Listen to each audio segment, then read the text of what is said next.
अस्सलाम वालेकुम नाजरीन। ड्रामा सीरियल तकदीर की नेक्स्ट एपिसोड में आप देखेंगे माहीन जो कि जोनी को पूरे फंसाने के चक्कर में है। न सिर्फ वो उसका साथ देती है बल्कि उसके हाथ में मोबाइल भी रख देती है। तभी तो जोनी शहजाद से आराम से राब्ता करती है, उससे बातें करती है, इवन उसे मिलने का प्रोग्राम भी बनाती है। ऐसे में जोनी बाहर जाने की अपनी वालदा से इजाजत लेती है, मगर उसकी वालदा उसे पूरा रोकने की कोशिश करती है। इतने में साथ भी ये बात सुनते हुए आ गया। मुझे पूरा भरोसा है जोनी पर कि ये कोई गलत कदम नहीं उठाएगी। तो वो जानबूझकर जोनी पर अपना एतमाद कायम करता है ताकि उसे अपने एतमाद में लूं। अगर इसने कुछ गलत करना भी होगा तो ना करेगी, मगर इस जोनी ने अपनी मर्जी तो करके रहनी है।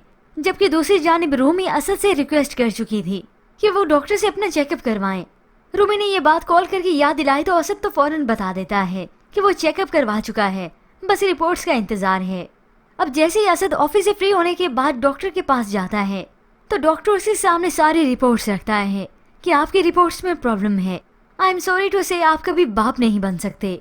ये सुनकर असद तो दिल बर्दाश्त हो जाता है। अब घर जाकर भी खामोश रहता है, उदास है, मगर रूमी को अपनी इस परेशानी के बारे में हरगिज नहीं बताता। तभी एक दिन रूमी पूछ लेती है कि क्या बात है, मुझे बताएं आप क्यों परेशान हैं। तो असद नम आंखों के साथ नजरें झुकाए उसे बताता है, मैं तुम्हें औलाद की खुशी नहीं दे सकता। ये सुनकर तो रूमी की आंखें नम हो गईं। वो रोने लगी। उसे कितनी हसरत थी, मगर होप्स वो असद को तसल्ली देगी और उसका गम बांटने की भी कोशिश करेगी।